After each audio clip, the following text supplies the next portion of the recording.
ketika Bambang ini melihat bahwasanya riasan dari jenazahnya tersebut kok mirip banget dengan riasan ibu misterius yang ada di belakangnya itu.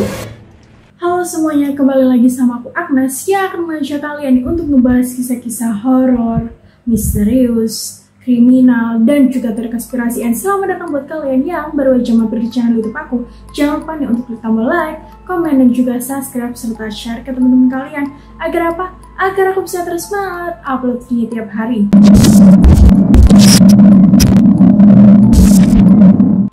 Hari ini aku akan ngebagiin salah satu pengalaman ataupun salah satu kisah yang datang dari seorang perias. Tapi ini bukan perias biasa, melainkan perias jenazah ataupun mayat. Wah, denger itu aja udah horor, kayaknya udah merinding. Tapi ini mengenai pengalaman pribadi dirinya, mengenai kehororan setelah dia melaksanakan profesinya. Kalian pasti udah pada penasaran kan? Tanpa basa-basi lagi, langsung aja ke ceritanya.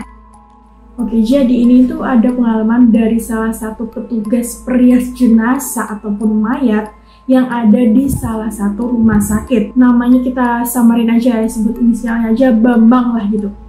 Singkat cerita, kejadian ini kan malam gitu kan. Si Bambang ini dapat tugas merias salah satu jenazah yang baru aja meninggal, dimana itu merias seorang jenazah ibu-ibu gitu ya kan, itu dalam keadaan mukanya ataupun wajah dari jenazahnya itu hancur ataupun rusak total karena terkena tabung gas yang meledak yang mengakibatkan wajah dari ibu itu rusak. Pihak keluarga pun meminta gitu ya kan untuk pihak rumah sakit merias wajah ibu itu agar terlihat layak pada saat dimakamkan. Pada saat itu Bambang ini sendirian, udahnya Bambang ini jalan ya kan menuju ke kamar mayat. Cuma sesampainya di depan pintu kamar mayat, ternyata pintunya itu dikunci dalam keadaan sepi total, nggak ada orang sama sekali. Pas dicek ya kan di sela-sela pintu kan udah kayak transparan gitu ya kan. Iya emang benar, ternyata emang benar di dalam situ ada mayat yang sudah ditutupi oleh kain putih. Nah pada saat itu si Bambang ini berpikir, oh mungkin penjaga dari kamar jenazah ini sedang kayak pergi ke toilet atau mungkin sedang pergi berjaga keliling lah gitu. Akhirnya nunggu penjaga kamar jenazah agar bisa bukain pintunya ya kan. Akhirnya nunggu itu di depan kamar jenazah tersebut. Pada saat itu Bambang menceritakan kejadian tersebut itu terjadi sekitar pukul 11 malam. Berarti kan udah hampir larut malam ya kan. Nah setelah enak-enak nunggu ya kan, setelah enak-enak lagi duduk-dudukan di depan kamar jenazah, tiba-tiba Bambang ini mendengar adanya suara keran air yang mengalir. Awalnya Bambang ini gak menghiraukan ya kan, terus lama-lama kok seperti terdengar seperti orang mandi gitu, karena bunyinya air yang mengalir itu seperti yang ngerti gak sih, kayak bunyi orang yang lagi mandi. Nah Bambang ini mencari tahu dong dari mana asal suara tersebut. Pas dicari tahu, ditelusuri kan ya, ternyata ada di dalam ruangan jenazah, tepatnya di kamar mandi. Cuman pada saat itu Bambang kan nggak bisa ngecek secara langsung apa benar suara tersebut berasal dari kamar mandi ruang jenazah kan, karena kan pintunya kan ditutup. Akhirnya Bambang cuma bisa mengintip ya kan di balik luar pintu yang emang bener-bener kayak suaranya terdengar banget, sangat jelas dan sangat keras seperti orang yang sedang mandi. Cuman pada saat itu anehnya Bambang, ini kan kamar jenazah, lagi pula dalam keadaan sepi sama sekali, kok nggak ada orang dari tadi yang melintas. Pas Bambang ini sedang mengintip sambil berpikir gitu kan, siapa sih yang di dalam kamar mandi tersebut yang sedang mandi, tiba-tiba dari arah belakang dikagetkanlah itu dengan petugas keamanan yang menjaga kamar jenazah tersebut. Bambang pada saat itu sedikit kaget lah itu, tapi untungnya kayak bisa dikendalikan lah, kayak untung itu orang gitu ya kan. Terus si Pak petugas keamanan kamar jenazah ini membuka lah itu pintu sambil bilang minta maaf gitu karena sedikit terlambat kesini karena tadi tuh masih mengurus yang ada di depan rumah sakit gitulah katanya. Pada saat itu udahnya dibuka, terus si Bambang ini masuk, tetapi gak langsung lah itu menuju di jenazah yang akan dirias, melainkan Bambang ini masih kepo gitu loh, masih dirinya ini masih ngerasa kepo dan menuju kamar mandi yang ada di kamar jenazah tersebut. Pas dicek ya kan, itu emang dalam keadaan kosong, gak ada orang sama sekali, tetapi lantai dari kamar mandi sendiri itu dalam keadaan basah, yang kalau dipikir-pikir itu emang bener-bener kayak habis dipakai, bahkan cipratan dari airnya pun itu sampai keluar dari lantai kamar mandi. Dan pas udah sampai di tempat salah satu jenazah ibu-ibu yang ingin dia rias, dia nih kaget, terkejut ketika melihat bahwasannya tetesan-tetesan air yang berasal dari kamar mandi pun itu sampai di bawah, anggapannya di bawah ranjangnya ibu jenazah yang ingin dia rias. Bapak pada saat itu bingung, mikir gitu kan, loh kok bisa sampai di bawah ranjang ibu yang mau dirias ini sih air-airannya tersebut. Cuma pas itu Bambangnya mengaku bahasanya nggak berpikir yang terlalu negatif thinking gitu loh mengenai kejadian yang ya rasakan gitu kan, karena pada saat itu dia sambil ngejar waktu gitu loh kan, apalagi mau merias jenazah.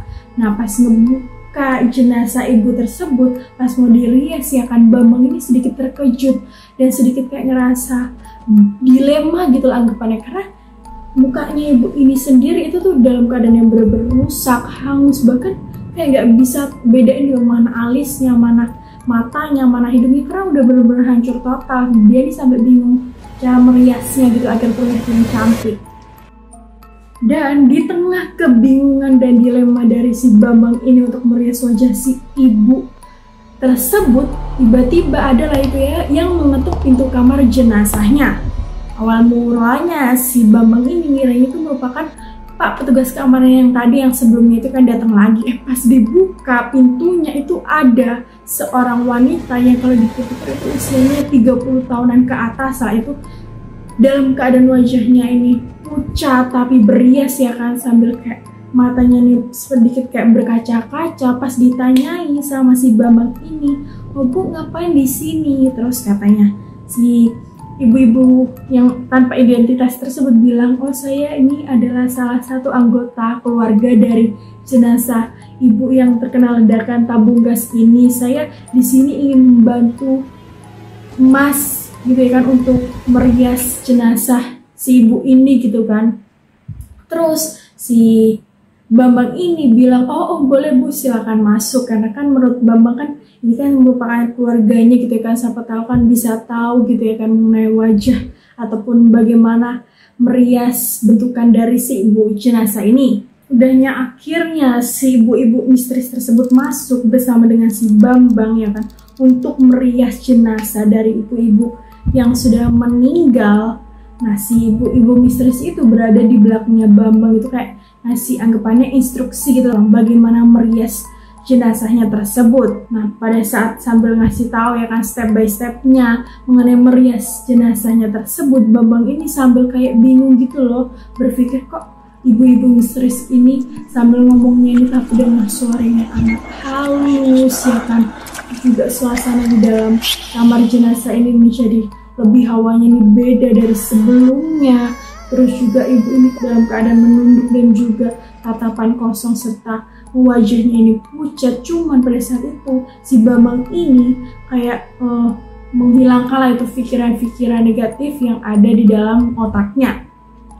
Udahnya itu kan merias, si Bambang ini fokus merias sesuai dengan instruksi dari si ibu misterius di belakang. Udahnya tuh selesai kan, wajah jenazah itu menjadi lebih cantik, lebih layak untuk kayak dimakamkan. Cuman Bambang ini menjadi kaget, menjadi bingung ya kan, ketika Bambang ini melihat bahwasannya riasan dari jenazahnya tersebut kok mirip banget dengan riasan ibu misterius yang ada di belakangnya itu.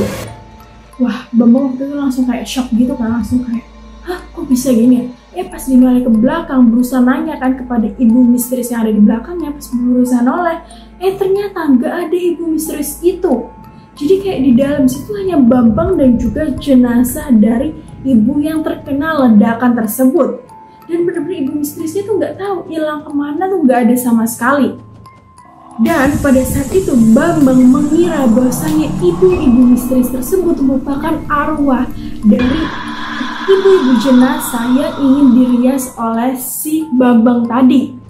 Nah setelah temannya ini mendengar cerita ataupun kisah dari si Bambang ini, temannya bilang kepada Bambang, emangnya kamu nggak takut gitu ya kan mengenai kejadian ataupun pengalaman yang kamu rasakan gitu ya kan? Kalau aku jadi kamu sih yang mending aku kayak cabut lah itu dari kamar jenazah ya kan, terbirit-birit, mungkin aku mungkin bahkan udah kayak resign gitu kan dari pekerjaan tersebut. Cuman Bambang pada saat itu mengatakan bahwasanya mungkin ini kan kayak ibunya yang pengen intinya pengenlah wajah ini sebelum dimakamkan agar lebih layak gitu kan. Lagian pengalaman ataupun kisah horor aku yang satu yang aku ceritakan barusan ini gak cuma sekali yang aku rasakan, tetapi ada lagi pengalaman horor yang aku rasakan ketika aku merias jenazah seseorang. Oke teman-teman, itu tadi mengenai salah satu pengalaman horor yang dialami oleh seorang petugas perias jenazah. Nah gimana nih, apakah kalian tertarik gitu ya kan untuk merias wajah jenazah ataupun mayat yang ada di dalam rumah sakit? Kalian spill ke aku dong kalau misalnya kalian berani, dan juga pengalaman-pengalaman horor apa lagi nih yang ingin kita ceritain bareng-bareng. Kalian juga bisa tinggalin kolom komentar di bawah.